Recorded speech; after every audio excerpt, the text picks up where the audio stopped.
make sure you hit the bell, guys. The meta of tomorrow, Scareclaw. Is Scareclaw meta? Well, let's talk about it a little bit in this video. Talk about some combos, talk about some scenarios. Let's just talk about it. Let's go.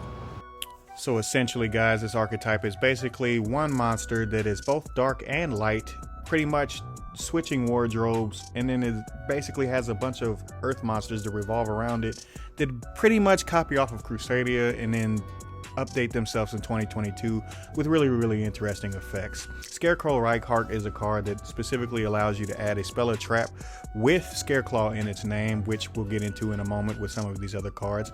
But Starfrost, Staffrost, V-size equals Staffrost, however the hell you want to call this card, is a really interesting card as well. And I think it's going to generically be a good card, but especially in this deck, it essentially allows you to go into Synchro 10 plays, Synchro 9 plays, etc. etc. As far as some of the other cards, the Link 3, which essentially allows you to change all monsters on the field that are face up to defense position, and then any of them that are activated and would be in defense at that time, you're unaffected by. Really a towers-like effect in the modern sense, but definitely weak to specific stuff like spells and traps. As far as the field spell, basically laying out a lot of damage very quickly, as well as spot removal, and then with the other trap card being an emptiness for link monsters, Nova to be able to grab cards back from the grave. The traps obviously having a little bit of spot removal, as well as a way to negate the effects of monsters. And then obviously with all these other Scareclaw monsters, they're basically Crusadia monsters spamming themselves out on the field.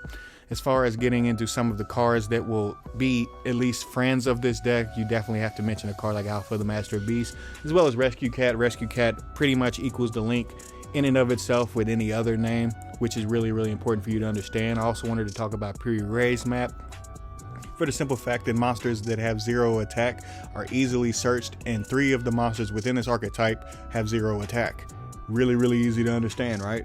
Okay, now that we got that out of the way, basically all you have to remember is that any time that you use them, they cannot use that monster's effect unless you normal summon it. So obviously if you do add it, you do have to normal summon it, but that's not that bad of an effect because you're always getting more consistency to the deck. V-size Starfrost is a really interesting card generically, and I'm going to dedicate a video to that in and of itself. That's absolutely an insane card, but I don't think it's that great for this deck actually. But it does actually have a little bit of application, and we will get into that as well. As far as some of these other cards with Reichhardt, Scareclaw, these are all of the targets pretty much laying out beside of it, and you get to essentially add a spell or trap from your deck to your hand, and then from there, whether that be to revive a card, whether that be to pretty much lock your opponent out with a new Link monster based version of Vanity's Emptiness. And then obviously you have some of these other cards, whether it be Scareclaw Slash, which is pretty much spot negation, as well as a way for your monsters to attack while in defense, which is also really interesting, although very slow. And then last but not least, Rampage, which essentially allows you to have a bit more spot removal, but this time at least touching a little bit more on the spell and trap side. All in all, with all of these cards, guys, they all work in tandem to be able to give a generically decent rogue deck level. I'm not going to call it meta quite yet, just because I don't feel like it's quite enough, but all of these cards add up to a relatively interesting archetype that is being dropped. As far as getting into some actual combos, clearly, guys, this is a go second deck. I'm just showing what happens when you actually get to go first. In my opinion, and obviously it's just fact of the matter, Rescue Cat needs to be in the deck. For the simple fact that if we're just touching on the Tri-Brigade stuff, even if you cannot use the Link monster, which you cannot, and I wanted to make sure that is clear, the Link monster actually says must be Link summoned, therefore the Tri-Brigade stuff doesn't actually work in that fashion, but it does work in this fashion, and that is that it can summon or be summoned off of a card like Rescue Cat, and then you can essentially go into the Link 3 very easily, very smoothly, and then still plus off of the Tri-Brigade stuff the way you would in the regular Tri-Brigade deck. In this specific scenario, I'll be showing essentially activating Kit to then activate the next card, which will be Nerval from deck, to then add Cuirass from the deck to the hand. Now obviously we want to act like one of these blank cards, which is one of the crossouts, but generically in a deck full of Beast or Beast Warriors, you're going to open a Beast or Beast Warrior. If any of you play Tri-Brigade, you know exactly what I mean. But for this specific combo, just act like one of the crossouts is a Beast, essentially extending into the combo. You're then going into Omen by banishing the 4 that you have in the grave, and then from there you're linking those 2 away for Blossom, and then from there adding Fractal when the Cuirass hits the graveyard, and then the Blossom gets to special summon out the Fractal, and then Fractal banishing the 2 to end on a card like Oath. Now clearly Dragon Lords is really powerful on the end board, but essentially if any of these other cards as well was Visa Starfrost or the field spell that can allow you to add that card, you also get to end on a card like Baron LaFleur, because essentially you tribute off the Blossom, and then with the Fractal and the Starfrost you get an easy access to a Synchro 10. Additionally, in this combo, guys, I wanted to show again, but this time I wanted to show Reichhardt himself, because he's really key on adding any of the spell or traps from your deck to your hand. In this combo, again, I'm showing that you get to essentially special out 2 of the monsters, and then with the 3rd card being the Scareclaw, the Reichhardt Scareclaw, getting to add a spell or trap in this scenario and have 3 names. Each and every time that you see a Rescue Cat and a name, just know that equals the full combo, and that's all you need to remember. As far as Slash, sending this card face up from the spell or trap zone to the graveyard gets to negate an effect of a card. That's just really generically good in and of itself. I don't think the other card is all that great because it costs too much, but this card, I definitely think you at least have to play one of them. And while it's a Towers-like effect and you're unaffected by effects of defense position monsters, it's Towers-like, but it's not quite Towers, because your opponent can just Lightning Storm you and then you're gonna get wiped out.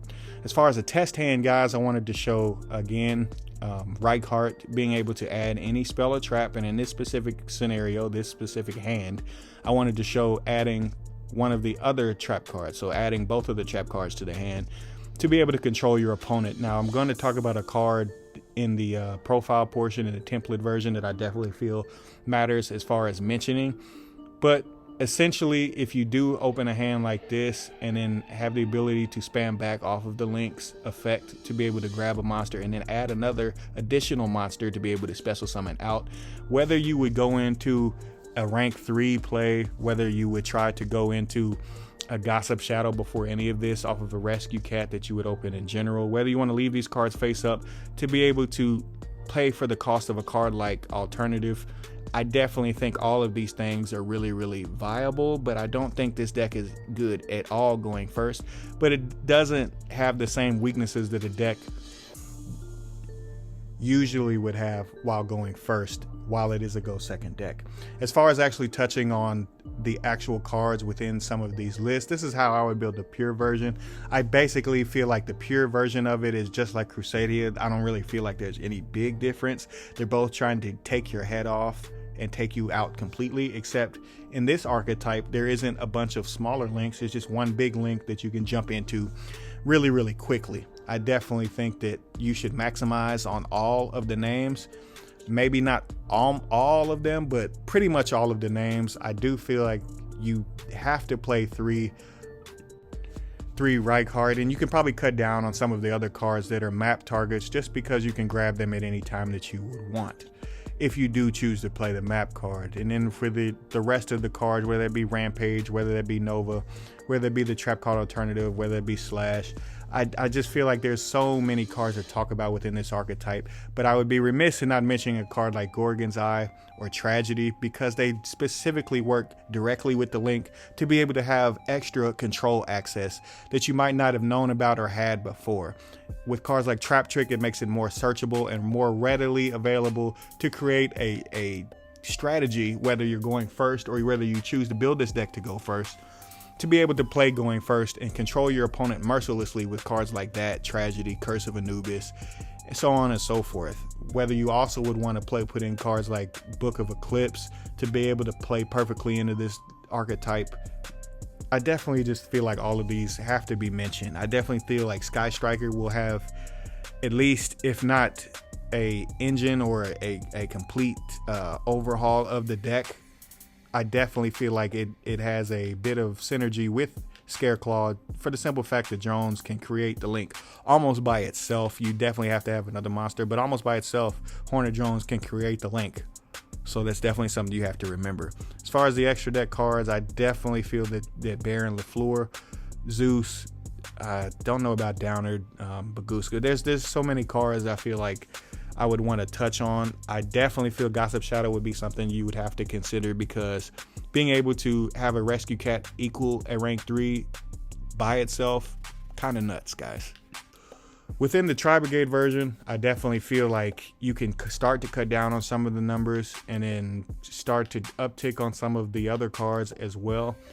But you have to make it more driven towards what exactly the meta is going to be. And I definitely feel like a card like Crossout to be able to counter all of the other hand traps that you may not be able to stop. And this deck cannot do anything once you stop them like that. So you have to essentially commit everything to a summon, and then after that summon is completed, then you can begin to special summon in defense mode, much the same way the Crusadia would. If you stop one of the summons off Crusadia that at the start, the deck dies. If it gets rolling, it's going to roll and roll continuously. That's essentially what I'm getting at. Scareclaw is pretty much the same thing all the way through. Guys, I definitely think this deck is really, really powerful and definitely has huge potential. Let me know down in the comments whether you think this deck is meta, and I'll see you next time. I'm out. YG baby, Pegasus out.